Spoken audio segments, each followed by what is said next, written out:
akibat tidak mendengar kata. Tom, anak anjing yang tinggal bersama-sama ibunya di dalam sebuah pondok.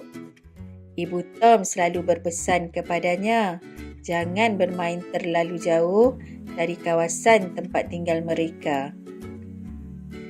Pada suatu hari, Tom bermain bola di kawasan tasik. Tiba-tiba, bola Tom terjatuh ke dalam tasik.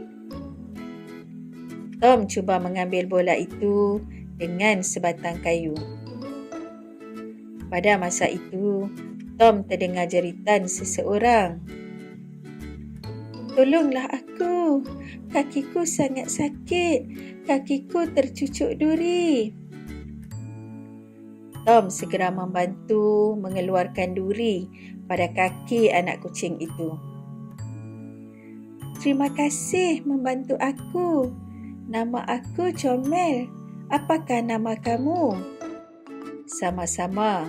Nama aku Tom." "Comel, kamu tidak takut bermain di luar sana? Kata ibuku, di sana sangat bahaya." "Aku tidak takut. Lebih baik kita balik sekarang. Nanti ibu kita bimbang pula." Comel dan Tom pulang ke rumah masing-masing. Di rumah, Tom menceritakan perkara yang berlaku itu kepada ibunya. Ibu Tom menasihati Tom supaya tidak bermain jauh dari tempat tinggal mereka lagi.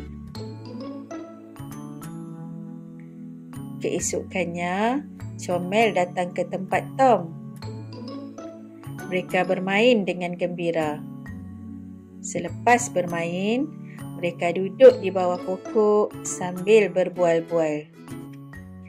"Tom, mari kita bermain di hujung sana," ajak Comel. "Aku takutlah. Ibuku kata tempat itu sangat bahaya," jawab Tom. Pada mulanya, Tom tidak mahu mengikut Comel. Namun, setelah dipujuk banyak kali, akhirnya Tom bersetuju. Tom dan Comel bermain dengan gembira. Tiba-tiba, Comel menjerit apabila melihat seekor ular yang besar. Ular itu membelit badan Comel. Comel menangis ketakutan. Tom cemas. Nasib baik, pada ketika itu, ibu Tom muncul bersama-sama ibu Comel. Ibu Tom menyalak dengan kuat. Ibu Comel pula mencakar-cakar badan ular besar itu.